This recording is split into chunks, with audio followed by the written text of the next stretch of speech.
Bonjour Monsieur Chevrier, donc aujourd'hui nous sommes le jeudi 15 février 2024 et nous allons faire donc une nouvelle vidéo et vous allez nous parler quelles seraient les raisons pour lesquelles la guerre serait déclenchée entre la Russie et les pays de l'OTAN.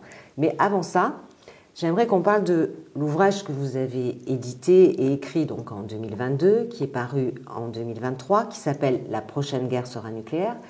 Et dans cet ouvrage, vous aviez évoqué 3 raisons pour lesquelles ce conflit nucléaire pourrait éclater. Donc le premier, c'était l'Ukraine. Vous aviez même prévu les dates à laquelle le conflit se déclencherait. Le deuxième, c'était Israël. Et troisième, Taïwan. Donc, avant de commencer, j'aimerais lire un petit peu l'introduction qui résume très très bien dans votre ouvrage un petit peu la situation dans laquelle on se trouve aujourd'hui en fait, et qui est importante de souligner. Donc, vous aviez écrit « Ce qu'il faut savoir pour se protéger des retombées radioactives », puisque ce livre était quand même pour but de protéger la population civile en cas de conflit nucléaire. Donc, au cours de l'histoire de l'homme, plusieurs innovations technologiques ont changé la façon de vivre ou la façon de faire la guerre. Une nouvelle innovation technologique est apparue au cours de ces dernières décennies et va modifier complètement la façon de faire la guerre. Il s'agit de l'apparition des missiles dont les performances n'ont cessé de progresser et rendent maintenant obsolètes un grand nombre d'équipements militaires. Des petits missiles portables sur l'épaule et dont le coût de fabrication est de l'ordre de 2000 € détruisent en une fraction de seconde un char d'assaut dont le coût est de l'ordre de 500 000 €. Un petit missile Stinger, également portable à l'épaule et dont le maniement ne demande que quelques heures de formation, détruit un hélicoptère dont le coût de fabrication est de plusieurs millions d'euros. Les dernières générations de missiles conçus et fabriqués par la Russie sont capables de pénétrer tous les types de défense existants actuellement et peuvent détruire en une seconde un porte-avions dont le coût de fabrication est supérieur à 5 milliards de dollars. Ce sont ces nouvelles données techniques et financières qui vont modifier la façon de faire la guerre. Donc, je poursuis, c'est très important après pour votre développement, ce que vous allez nous expliquer. Dans le domaine de la production de missiles hypersoniques, dont certains volent à 84 000 km par heure, on parle à ce niveau en kilomètres par seconde, soit 6,6 km par seconde. La Russie possède actuellement au moins 5 années d'avance sur les États-Unis. Actuellement, la Russie présente une particularité. Elle possède une armée avec des capacités militaires conventionnelles très limitées. La guerre en Ukraine nous le démontre en ce moment, mais elle possède une puissance nucléaire très supérieure à celle des États-Unis et surtout une avance technologique incomparable en matière de missiles. Donc je sais que vous avez beaucoup insisté sur la puissance militaire de la Russie, donc je pense que ce qui va faire l'objet de votre développement dans ce conflit. Et effectivement, j'ai expliqué dans ce livre qu'il y avait principalement 2 situations qui pouvaient nous entraîner vers une guerre nucléaire de grande ampleur, parce qu'il ne s'agit pas d'utiliser quelques bombes nucléaires comme cela pourrait arriver au Moyen-Orient actuellement dans le contexte. C'est le déclenchement. Et comme je l'ai... Alors, il y a une chose qu'il faudrait d'abord, sur laquelle il faut insister, c'est important pour les personnes qui nous regardent, c'est qu'en aucun cas, ce ne sera la fin du monde. Voilà, ça, il faut vraiment tordre le cou à cette campagne de propagande pour éviter que les gens s'organisent, tout ça. Il n'y a rien à faire parce que de toute façon, ce sera la fin du monde, ce sera l'hiver nucléaire, tout ça. Tout ça, ce sont des conneries. Ce ne sera pas la fin du monde, mais il va y avoir beaucoup de morts, et principalement en Europe, à cause de l'impréparation, à cause de l'insouciance ou de la non-responsabilité de nos gouvernements. Là, il y a... Alors, je veux aller tout de suite sur le sujet. Il y a 2 raisons pour lesquelles, si les Russes déclenchent la guerre nucléaire, ils le feront en février ou mars. Oui, alors pourquoi ? Voilà. Alors la première raison, je l'avais expliqué, c'est que la Russie, c'est le plus grand territoire pratiquement du monde, 17 millions de kilomètres carrés, dont 7 millions de kilomètres carrés de forêt. Alors il est évident qu'une guerre nucléaire en été toute cette forêt va brûler. Ce sont des feux qu'on ne pourra pas maîtriser. Et donc, si ce sont eux qui sont à la manœuvre, ils le feront en hiver, où là, les feux de forêt s'éteindront d'eux-mêmes, parce que les arbres sont mouillés, parce qu'il fait froid, et donc il y aura forcément, autour d'un lieu d'explosion, il pourra y avoir 5 ou 10 kilomètres de forêt de rayons qui vont brûler, mais ça s'éteindra. Donc ça, c'est déjà un point important. Mais le point le plus important, je vais vous l'expliquer, et ça, je crois qu'il n'y a personne jusqu'à présent qui l'a expliqué. C'est le point capital pour lequel la Russie, si elle a l'initiative de l'attaque, elle le fera fin février et avant fin avril. Oui. 2024 ou 2025. Je pense que ce sera plutôt en 2025, mais les événements actuellement au Moyen-Orient risquent de précipiter, puisqu'on voit bien que Netanyahou veut aller jusqu'au bout, il veut expulser ou tuer tous les Palestiniens qui vivent en Palestine, et donc il est prêt à aller jusqu'au bombardement de l'Iran, et là, à ce moment-là, il n'y a aucun doute, ce sera l'enchaînement. Mais avant d'arriver à ces développements, je vais vous expliquer pourquoi ce sera en hiver. Alors, vous savez que on est dans une campagne de désinformation totale avec les médias français, américains et européens. Il y a quelques personnes compétentes qui nous donnent de bonnes informations, mais on peut les compter sur le doigt d'une main. Poutine avait expliqué qu'il n'était pas question, déjà dès 2008, que les forces de l'OTAN s'installent en Ukraine parce que ça représentait un danger pour l'existence même de la Russie. Les gens n'ont pas pris au sérieux tout ça. Oui. Pourquoi? Je vais vous l'expliquer après, mais je vais vous expliquer pourquoi cette installation en Ukraine représentait un danger existentiel pour la Russie. Mais avant, je vais vous expliquer pourquoi la guerre se déroulera, si elle est à l'initiative de la Russie, en février ou en mars. Alors, regardez. Là, vous avez cet énorme territoire de la Russie. Oui. Il y a des bases américaines en Pologne, en Allemagne, en Roumanie. Tout l'essentiel, si vous voulez, de la Russie, c'est ici. Et la Russie est vulnérable parce qu'elle est bordée tout le long de sa frontière par un océan qui est l'océan Arctique. Comme je l'expliquais dans l'introduction, la guerre nucléaire, c'est principalement une guerre de missiles. Les Américains possèdent 73 sous-marins à propulsion nucléaire, lanceurs d'engins. La France en a quelques-uns, l'Angleterre également. On est à peu près sur le même niveau. La plupart de ces sous-marins sont en été ici et représentent une menace terrible pour Moscou, Saint-Pétersbourg, toutes les grandes villes.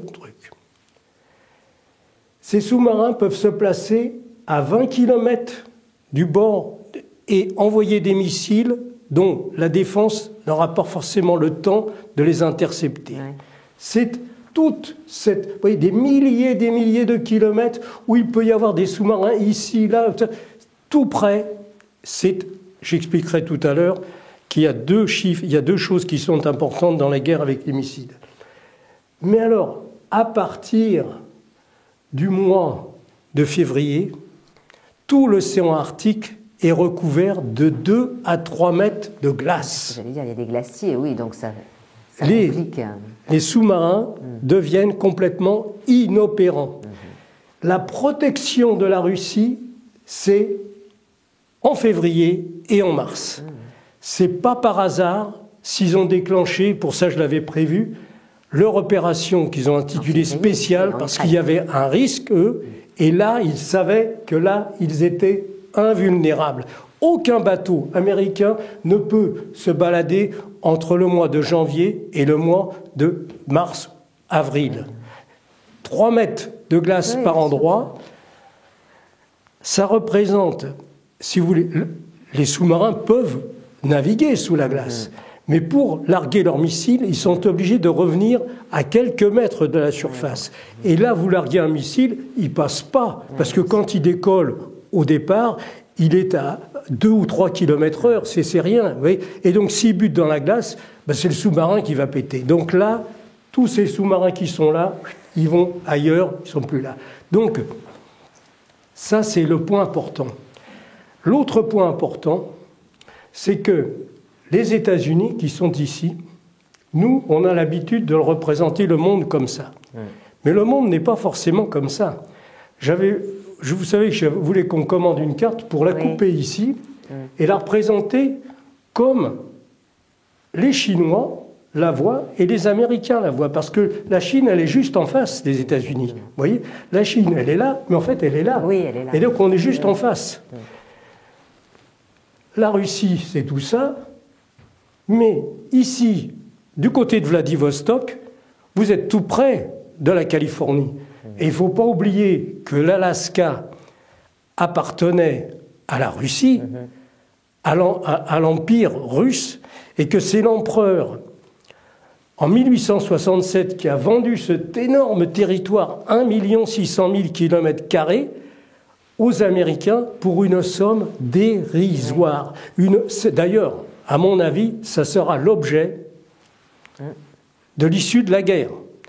Parce que 1 600 000 km² pour 7 200 000 dollars, 7 200 000 dollars, c'est quelque chose de ridicule, si vous voulez. C'est quelque chose, là, je pense que les Russes gagneront la guerre. Ce ne sera pas la fin du monde, mais ce sera la fin des États-Unis. Je vais l'expliquer tout à l'heure, comment ça va se dérouler.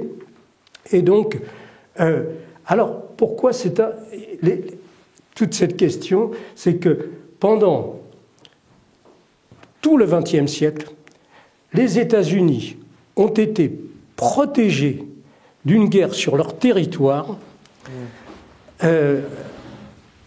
parce qu'ils étaient protégés par l'océan Atlantique et l'océan Pacifique. Quand les Japonais ont attaqué Pearl Harbor, c'était au milieu du Pacifique, c'était dans l'île de Hawaï, ils n'avaient pas les moyens de venir militairement jusqu'aux États-Unis. Les États-Unis ont fait depuis un siècle des guerres partout, mais chez eux, ils étaient protégés. Or, maintenant, avec les sous-marins, les Russes possèdent 61 sous-marins à propulsion nucléaire. Avec toute cette évolution technologique, les États-Unis sont devenus vulnérables. Oui, complètement. Alors qu'avant, ils étaient protégés par les océans représentent aujourd'hui une menace mortelle pour les États-Unis. Je vais vous expliquer pourquoi.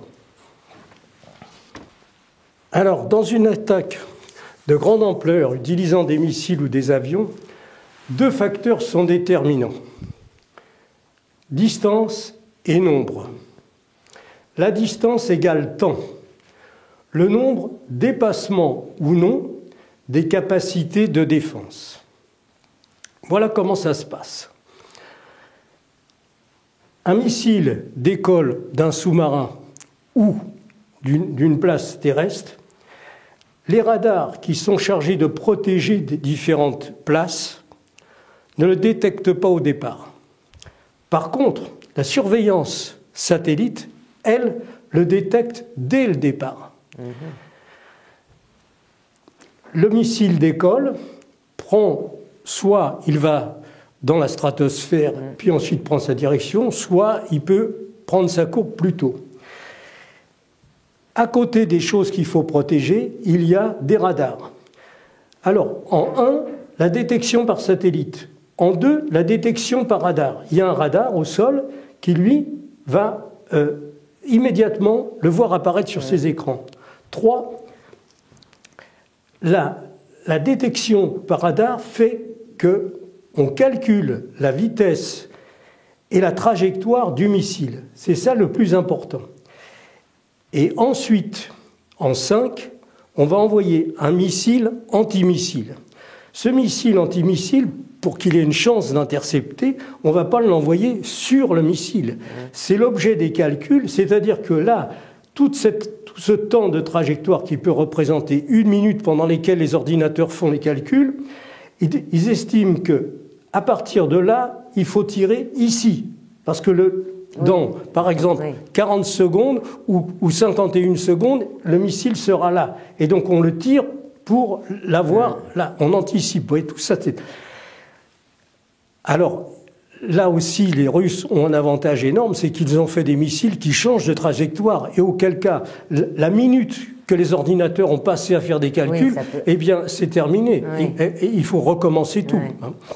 Donc, voilà un petit peu comment ça se passe. Alors, pourquoi le temps est très important? Parce que si vous tirez un missile depuis une base qui est à 500 km, ben vous avez tout le temps de faire les calculs et d'envoyer un missile au bon endroit.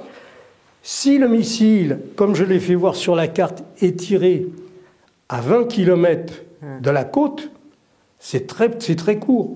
C'est 90, c'est 120 secondes. Donc, voilà.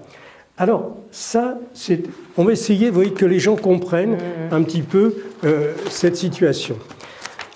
Alors,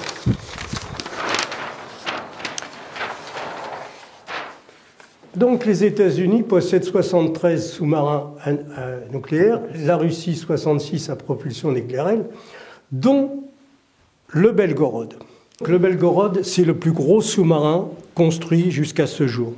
184 mètres de long, 18 mètres de large, 14 000 tonnes en surface. Quand il est à pleine charge et en plongée, 30 000 tonnes. Le point important, c'est qu'il transporte 6 torpilles Poséidon qui ont une particularité tout à fait exceptionnelle. Ce sont des torpilles à propulsion nucléaire qui ont pratiquement la taille d'un sous-marin. C'est-à-dire que la torpille fait 24 mètres de long, 2,5 mètres de diamètre et elle pèse 100 tonnes. Elle a la particularité de pouvoir transporter une bombe thermonucléaire d'une puissance jusqu'à 100 mégatonnes. C'est-à-dire que la plus grosse bombe qui a explosé jusqu'à présent, c'était la Starbomba, qui était faite par la Russie, qui était d'une puissance de 50 mégatonnes. Là, on est sur une puissance de 100 mégatonnes. Le but de cette puissance, c'est de créer un tsunami en faisant exploser la bombe à 20 ou 30 km du rivage. Donc vous savez, dans les océans, vous avez des océans qui sont profonds, puis ensuite, quand on s'approche des côtes, on remonte vers ce que l'on appelle le plateau continental. Donc le plateau continental, il y a différents niveaux. Vous pouvez avoir un plateau à 200 mètres de profondeur, à 80 mètres, par exemple, au large du Danemark, il y a un très grand plateau qui est à 80 mètres de profondeur, qui est idéal pour la pêche au niveau des espèces de poissons. Là, il y a des endroits. Donc vous allez voir que le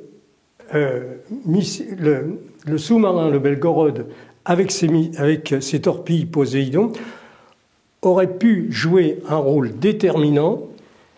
Je l'ai pris en compte, mais finalement, il jouera un rôle secondaire. Pourquoi il pouvait jouer un rôle déterminant? Parce que tout à l'heure, je vous ai expliqué que toute l'attaque et la défense se situe dans la capacité de détecter et de détruire le missile avant qu'il arrive sur sa cible.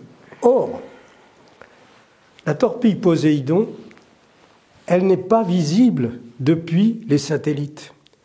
Elle a la capacité, qui est quelque chose d'unique, de pouvoir voyager sous l'eau pendant 10 000 kilomètres et aller à l'endroit précis, c'est-à-dire qu'elle peut être larguée, si vous voulez, depuis, on va dire, le nord de la Norvège et aller faire une vague, un tsunami en face Washington.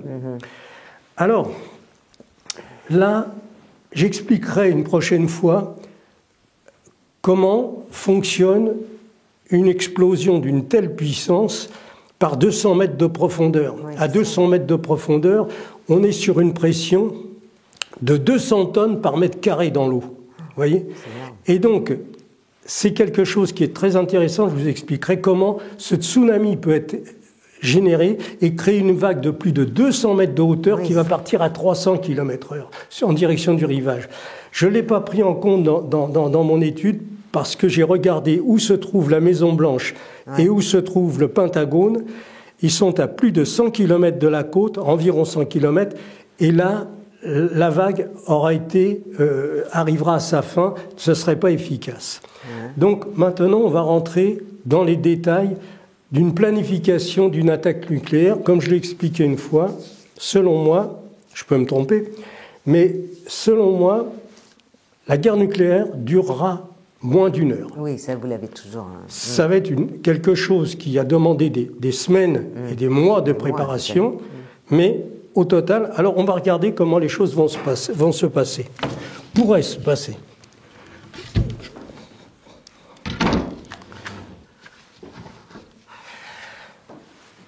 Donc, comme je vous l'ai dit tout à l'heure,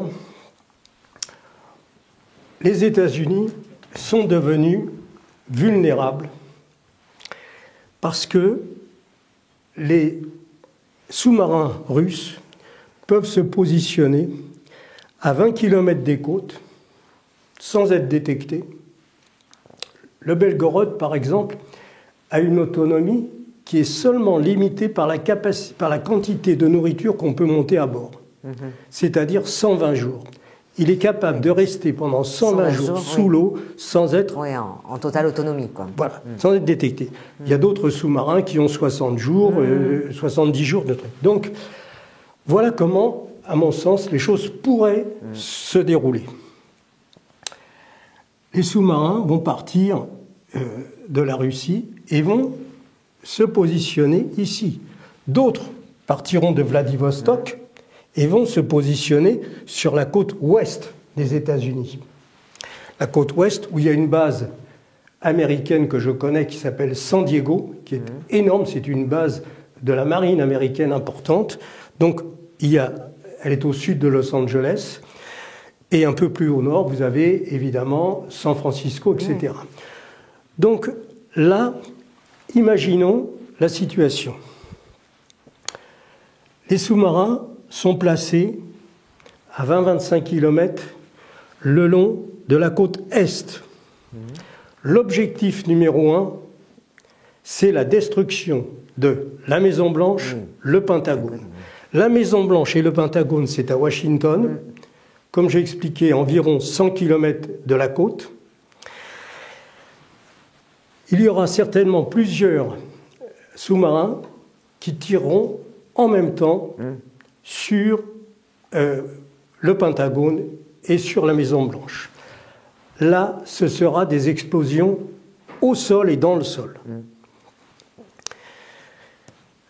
Imaginez la Maison-Blanche, lorsque le missile... Alors là, probablement, ils tireront des missiles qui vont monter dans la stratosphère, qui vont se positionner à la verticale de la Maison-Blanche et qui vont descendre à une vitesse de 10 000 km/h sur la Maison-Blanche.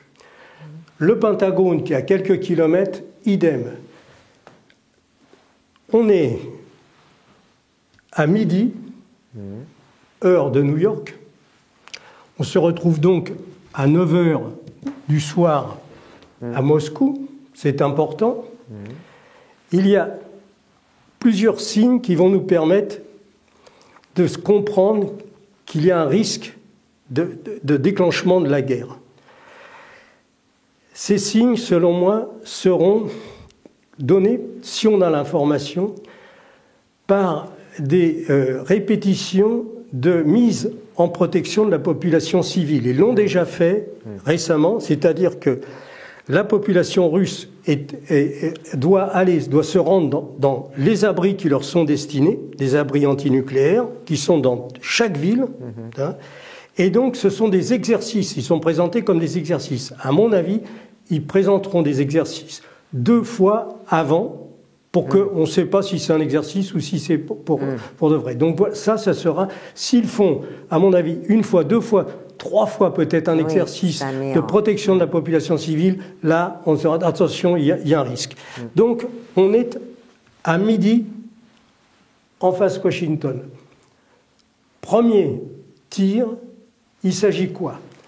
Vous savez que pour qu'il y ait une réponse d'une attaque nucléaire, c'est le président des États-Unis qui détient l'ordre. Oui. Si la Maison-Blanche est remplacée par un trou de 400 mètres de diamètre, 100 mètres de profondeur, il n'y a plus d'ordre pour donner la réplique.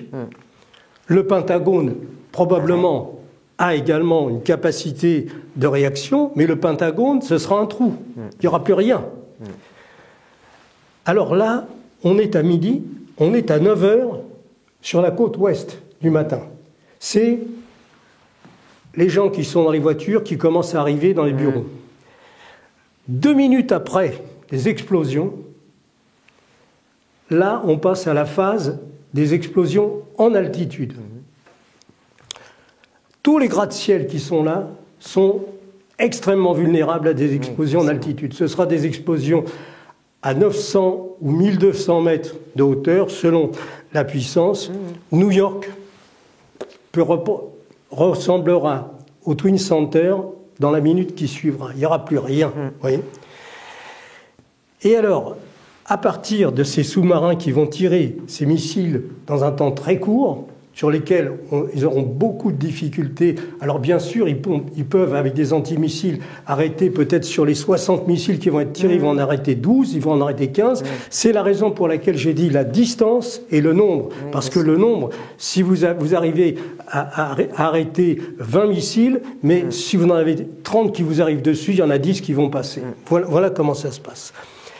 À partir de cette attaque, dans les minutes qui suivront, partiront de la région de Vladivostok les missiles Sarmat, dont la puissance est phénoménale. Le but, c'est d'aller exploser au-dessus des 3 États dans lesquels il y a les silos des missiles intercontinentaux américains. Il y a quelque temps, on a été informé par les médias qu'il y avait quelque chose d'étonnant. Un ballon chinois a traversé d'une façon anormale les États-Unis. À mon avis, ces ballons ont pris des films, des photos d'une très grande précision au-dessus. Alors il y a 3 États, il y a le Wyoming, il y a le Montana et il y a le Dakota du Nord, sur lesquels il y a tous ces missiles qui sont énormes. Là encore, ces missiles qui sont chargés de la défense représentent en fait un danger énorme pour la population américaine. Les missiles Sarmat sont capables de faire exploser une bombe thermonucléaire au-dessus de ces silos qui sont enterrés. Et je pense que la raison de ces ballons, c'était pour avoir une précision de photos. Au-dessus de ces silos, vous avez des portes qui s'ouvrent et évidemment, dans toute cette technologie, les Américains savent à quel moment il y a un satellite espion qui passe au-dessus, puisqu'ils sont, si vous voulez, en surveillance. Donc eux, ils ferment tout. Mais quand vous avez un ballon qui reste pendant des jours au-dessus, vous devez faire des entretiens, vous devez faire des choses. Et là, les portes s'ouvrent. Donc ils ont dû certainement voir quelle est la quantité de champs électromagnétiques qu'il faut faire pour passer ces portes qui font sûrement 40 cm d'épaisseur. Et donc tout ça a dû être réfléchi et le but étant, tenez-vous bien, l'explosion qui se produirait par exemple à 3000 mètres ou 5000 mètres d'altitude, le but est de déclencher un champ électromagnétique d'une très grande puissance pour faire exploser les missiles dans leurs silos. Vous voyez, donc l'explosion qui se produira dans les silos annihilera toute réponse en direction de la Russie. La Russie, bien entendu. Vous voyez, mais là, les missiles, ils voleront comme ça, dans ce sens-là. Vous voyez. Ils n'ont pas le choix. Ils ne vont pas partir ici pour aller là. Peut-être, mais la plupart du temps, ils vont aller directement par là. Donc, le but, ce sera d'éviter, toujours pareil, le nombre. Si vous avez 150 missiles, si vous pouvez en détruire 140, il y en a 10 qu'on va essayer d'intercepter autrement. Donc, ça sera ça. C'est une question de calcul de secondes. Si vous avez l'explosion avant que ça décolle, boum, ça pète dans les silos. Voilà. Donc, là, on commence à voir. Mais alors, imaginez ces missiles intercontinentaux qui vont exploser dans leurs silos. C'est un nuage radioactif phénoménal. Donc déjà, vous avez 40% de la population des États-Unis qui réside sur les deux côtes, la côte Est et la côte Ouest. Si vous détruisez déjà 90% de cette-là, la puissance économique des États-Unis, c'est fini. D'ailleurs, au bout d'une heure, on se demande si ceux qui sont dans les autres bases dans le monde, est-ce qu'ils vont faire quelque chose ou pas? Parce que ça ne sert à rien. C'est fini. La guerre est perdue. Vous voyez, il ne reste plus rien. Il reste peut-être 40 ou 60% de la population, mais les États-Unis n'existent plus. En tant que puissance militaire, c'est fini. Donc voilà un peu ce qui risque de se passer. Et ça, évidemment, les Américains n'en ont absolument pas conscience parce que eux, c'est toujours les plus forts, les plus costauds. Ils sont au-dessus de tout et donc les Russes, c'est ça. Non, là, ils sous-estiment. Les choses ne vont pas du tout se passer comme ça. Et donc, maintenant, moi, je vois ça février, mars 2025. Comme je l'ai prévu déjà, je l'avais écrit dans le livre, je vois le retour de Trump.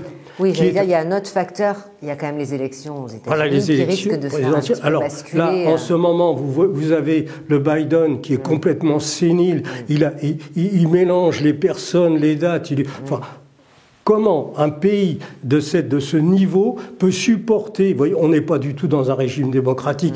C'est pas Biden qui dirige, c'est une poupée. On lui dit, voilà, tu fais ça, tu fais ça. Il arrive, il est là. C'est un guignol. Enfin, c'est une honte pour un pays comme ça. Et en face, vous avez un homme qui, lui, est solide. Intellectuellement, physiquement, il est en bonne santé, hein, malgré les campagnes qu'on nous a dit qu'il avait un cancer, qu'il avait ceci, qu'il avait cela, non, il n'a rien de tout ça. Le gars, et puis alors, qui est capable de passer un interview de 2 heures en répondant à un journaliste, hein, donc là, il n'y a pas photo. Je ne vois pas comment Biden va pouvoir faire une campagne présidentielle quand on voit comment il s'est dégradé au cours des 12 derniers mois. Moi, je pense qu'il va peut-être même pas arriver au mois de novembre. Vous voyez, c'est fou. Donc, voilà un petit peu comment les choses pourraient arriver.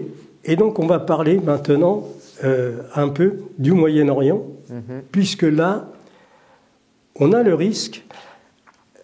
Je pense que, je vous ai raconté l'autre jour l'histoire du bois. C'est un peu ça, si vous voulez, les Russes. Sont patients, ils se préparent depuis des mois, depuis des années. En fait, hein, et donc, ils ne prendront pas le risque d'attaquer s'ils ne sont pas prêts. Mais, quelquefois, il peut y avoir des choses qui vont les obliger à sortir du terrier, si vous voulez. C'est ça le truc. Alors, donc, je vous ai donné ma vision des choses. Bien sûr, dans ce domaine, beaucoup de choses arrivent d'une façon imprévue. On ne peut pas tout imaginer, mais je pense que la probabilité de ce que j'explique est très élevée. Oui, puis il y a un deuxième facteur, c'est cette escalade au niveau du Moyen-Orient, enfin, donc, qui risque peut-être d'accélérer justement. Voilà. Alors tout se tient, si vous voulez. J'ai tout expliqué dans mon livre que, si vous voulez, les États-Unis sont vraiment dirigés par le lobby financier israélite.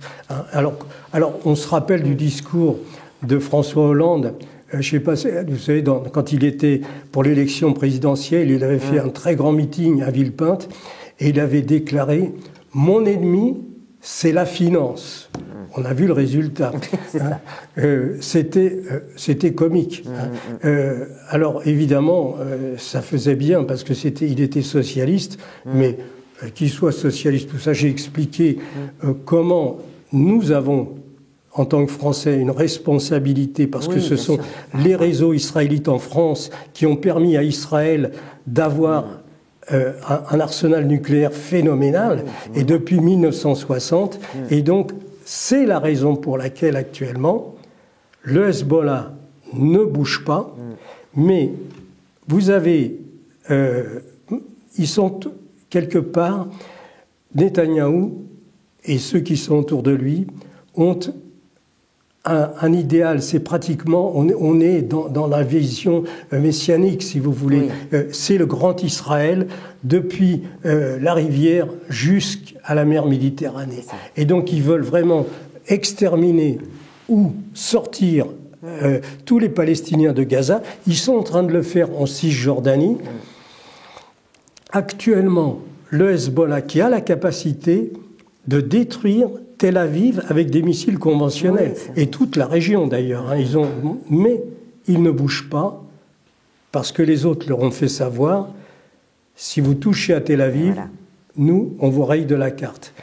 Et en fait, je pense qu'ils ont tort, le Hezbollah, parce que Israël, à proximité de ses frontières, ne peut utiliser que des explosions en altitude. Vous voyez, les gens l'ignorent, ça. Oui. Et donc là, il n'y aura aucun... Parce que s'ils faisaient au sol, ils auraient des retombées forcément, qui seraient vraiment un poison pour eux. Donc ils peuvent avoir recours à des explosions à 1000 mètres d'altitude, à 1200 mètres. Et là, ils vont tuer tout un tas de personnes qui seraient sur le terrain. Mais je pense que Hezbollah ne sait pas que lorsqu'ils sont dans les tunnels, ils sont protégés de l'effet de souffle, de la chaleur et du rayonnement gamma. C'est-à-dire que pratiquement, ils pourraient prendre le risque d'avoir 7 ou 8 bombes qui leur sautent au-dessus d'eux, vous voyez, dans une région qui va faire 100 km par 30. S'ils restent dans les tunnels, eh bien, alors, Israël ne pourra pas venir au-dessus des tunnels avant un délai de 10 jours, le temps que le rayonnement gamma diminue. Et donc, en fait, il manque, à mon avis, d'informations. S'il les avait, il passera à l'attaque. Maintenant, on ne sait pas. Il peut y avoir des gens qui décident, parce que sans arrêt, maintenant, les Israéliens sont prêts à attaquer carrément le Liban, vous voyez tout ça. Et ils veulent reconquérir 50 km de territoire au nord d'Israël. Donc là, ça ne va pas se passer tout seul. Mais le point critique, c'est s'ils réussissent à entraîner les États-Unis dans une attaque de l'Iran. Et là, à ce moment-là, c'est sûr, moi je vous le dis, j'en suis convaincu, les Russes seront aux côtés des Iraniens. Et là, ce sera le plan que je viens de vous expliquer. Il n'y aura pas 36 mesures, parce que les Russes ont compris depuis longtemps qu'on ne peut pas discuter avec les Américains. Ils sont tous, vous comprenez, tout puissants. Mais Poutine l'a dit dans son interview. Il a dit on se mettait d'accord avec plusieurs présidents. Il a rencontré Clinton, il a rencontré Bush et tout ça. Donc à chaque fois les gens, Obama, ils vous disent un truc dans la réunion, le lendemain il vient vous voir, il vous dit ah ben, vous savez, mon équipe de spécialistes s'est réunie, et donc ce que je vous avais dit, ben, on peut pas le faire, on peut pas signer ce truc-là, on peut pas. Donc les Russes n'ont plus aucune confiance dans les Américains. Les Américains, c'est le lobby financier qui avait pour but de conquérir toute la Russie pour acquérir toutes les richesses qu'il y a en Russie. L'or, les diamants, le pétrole, le gaz, tout ça. C'était ça leur but. Et manque de peau, là, maintenant, il y a une armée, il y a un régime qui tient en place. C'est pas aussi facile que tous les petits gouvernements qu'ils ont bidouillés, comme l'Ukraine, où ils ont investi avec la CIA la révolution de la place Maïdan. Alors là, on a payé les gens pendant des mois, on a tout le truc, on a formé les militaires. Là, en Russie, c'est On pénètre pas comme ça. C'est les services. Et puis alors, en plus de ça, ils sont sur un bonhomme qui connaît les renseignements. Il a été au KGB, un officier de haut niveau, grade de colonel. C'est pas. C'est un novice, c'est un militaire. Exactement. Vous comprenez. Donc, eh bien, voilà toutes les raisons pour lesquelles, à mon sens, quand ils vont aller un peu trop loin, la décision sera prise et là, ce sera terminé. Alors, la prochaine vidéo que nous allons faire, ce sera quelles vont être les conséquences pour nous. Parce que là, j'ai parlé de l'attaque sur les États-Unis. Dans la prochaine vidéo, on va parler de l'attaque forcément de tous les pays de l'OTAN, puisque nous représentons un danger pour la Russie. Et bien entendu, je l'ai expliqué, la Russie n'a aucune raison de s'en prendre à la population civile française, mais toutes les bases militaires qui représentent un danger pour eux, eh bien, ce seront des cibles. Voilà. Donc c'est ce que nous parlerons, si vous voulez, dans la prochaine vidéo. Écoutez, avec plaisir, oui. Je pense que c'est important de rassurer aussi la population civile sur les risques par rapport à ce conflit qui est plus que grandissant. Et voilà. Écoutez, une prochaine fois, et hâte de aussi développer tout ce qui pourrait rassurer la population civile, parce que je pense que c'est ça l'essentiel. Vous l'avez également bien développé dans votre ouvrage. Malheureusement, trop peu de gens l'ont lu. Donc, c'est bien de pouvoir informer par un autre biais. Voilà, très bien. Donc, merci. À la semaine prochaine. À la semaine prochaine. Merci, au revoir.